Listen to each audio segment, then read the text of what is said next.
Good morning, everybody, and welcome to Morning Coffees with James. I'm James, and this show you're watching on the internet is my morning coffee show. Good morning, everybody.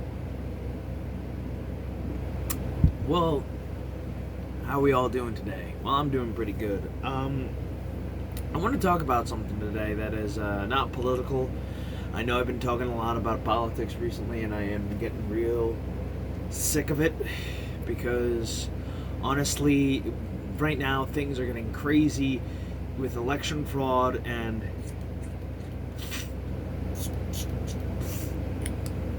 people trying to steal elections. We're trying to avoid a Biden presidency.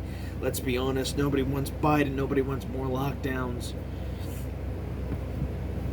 We all want to strive in this day and age. I mean, you can say that, we need lockdowns. I'm sorry, no more fucking lockdowns. So anyway, what do we want to talk about? Well, I want to talk about screw it, you're just gonna watch me eat, drink coffee, but actually I want to talk about something Steven Crowder said, and this is something he didn't say politically. He said something more on the lines of just more. Give me a second. Damn allergies. More in the lines of something more. I think everybody can kind of akin to, like right, left. Doesn't matter who you are. It kind of akins to this, and he was talking about his first hit piece he got. Like he like all right. The story goes that when he was working for Fox News and him had a falling out, Steven Crowder, and he left, and then he got a interview from somebody from the Daily Beast, and he thought it was on the record, but it turned out to be. He thought it was off the record, but it turned out to be on the record, and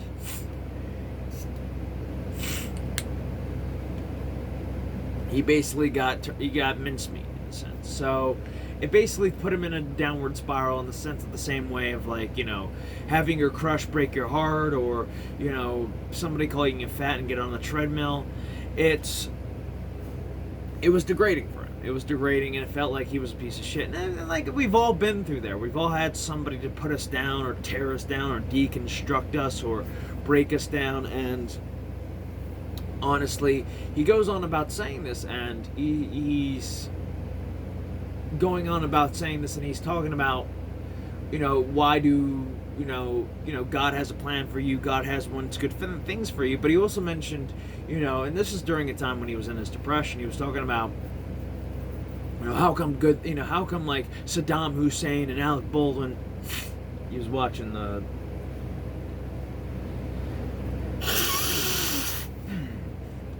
movie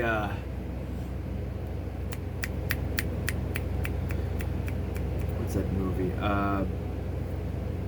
The Edge. So yeah, he was talking about Alec Baldwin, and he was talking about all these famous people, these scummy people getting away with basically murder. And it turned out, like, and again, the celebrity culture, and even like we look at Instagram and social media, we look at these people with these pitch perfect lives, and he goes on to say an expression that goes, there's a lot of ugly and a lot of pretty houses, and it's true. I mean, one of the things I get really concerned about is, like, doing this show. Like right now, like, I do a job that, doesn't give me a lot of free time. I exercise. I, try to do some modeling on the side, trying to get some extra money. And sometimes I try to be good. Sometimes I try to do this and that and this. I'm doing 20 things for different people, trying to amuse them, make them happy, and it's a little hard. It's a little hard to do that. And I think people kind of need to realize that, sometimes you try your best to do something, and it's like, sometimes you just gotta say no. Like, and he goes on to speak about this, and he talks about, don't let anybody write the next chapter of your book. Like, he talked about, the hit pieces and stuff like that. And Steven Crowder, and this was before he made that show, Louder with Crowder, which I think everybody should check out, right or left, it doesn't matter. I think he's funny. Not ha-ha, like, he's funny in the sense of just, like, he's got wit. So, yeah, he's pretty damn good at his job.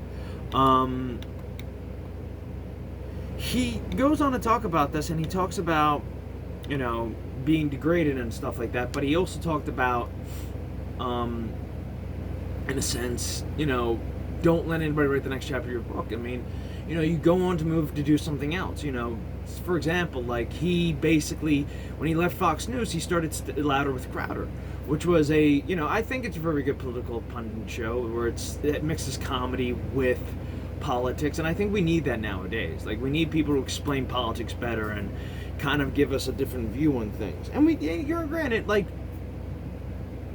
I don't care if you agree with, you know, the right or the left or blah blah blah. We need somebody to explain politics, and I'm okay with that.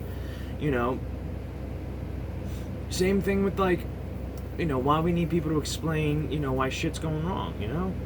You know, he goes on talking about this. Don't let anybody, like, let me get back to the point. He goes on to talk about, don't let anybody write the next chapter of your life. I mean, they can tear you down, they can destroy you, but don't let them write that next chapter. Don't let them continue your story. You know, your story's not finished. Your story's not ending. You know, it doesn't stop there. You know, sure, you may have like a one breakdown, or this happens, or this, or, you know, your chapter ends, or you know, your future seems darker, but don't let anybody darken your future. I've had several people do that to me, you know, have a nice life. Like, fuck you. Like, I hope your future, like, everybody talks about my future like it's their importance that it's something good happens. I mean, don't, and again, you've seen me in the other videos where it's like, I've had people put me down and stuff like that, and I'll tell you this much, it sucked. It absolutely sucked. And honestly, it didn't help. It didn't help at all. Like, you know, people want to say, oh, I'm here to help you. Oh, we're helping you out. And it just, sometimes it doesn't seem like the help really works. So you got to help yourself out. I mean, and he goes on to say, well, let me get back to the point. What I'm trying to get to here is that, you know, don't let anybody write the next chapter of your life, you know. And everybody talks about this unity, you know, oh, let's be friends again. And granted, I made friends with people that, you know, you know, I made peace with a lot of people, you know, who've, you know, been good to me, who've been bad to me, but honestly, and then, yeah, those people who've, you know, things come around too. The people you thought were, you know, bad turn out to be good, and you can accept them back into your circle. It's okay, you know, if they come around to you again and be like, look, I was wrong for what I was doing, and you know, let's be friends again. Okay, fine. You know, the same thing with, you know, with anything, you know, but sometimes you just got to cut people off who just seem to be a little bit, you know, screwy at times, you know what I mean? Like, you know, I've had a friend for a good long time who kind of betrayed me, who just basically was just like, who just took somebody else's side and stabbed me in the back. And sometimes you just got to say screw them, you know, you just have to say screw them. And that's what it really just comes down to. I mean, you know, you know, that's like one of the things he was getting to. You know, there's people out there who talk about unity, let's kumbaya together, but sometimes it's like you just gotta say screw them, because it's like these are the same people trying to tear you down, or just like did not help you whatsoever. And he goes on to talk about leftist shit too, which honestly, like, okay, I understand, because it's like they were calling everybody racist, Nazis, and assholes, and then when, you know, supposedly their guy got in, supposedly, not really true, because let's be honest, there was major fraud there. Sorry, politics.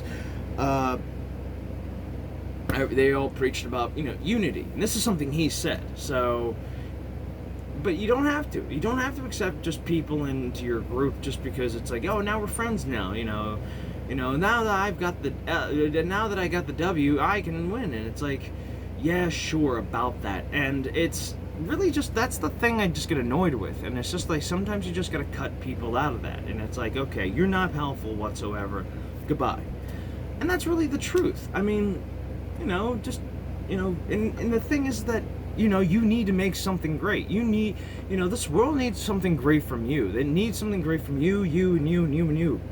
It does. And I'm pointing to different people, but then again, you're watching this on one screen, and I'm not pointing at just one individual. I'm pointing at all individuals.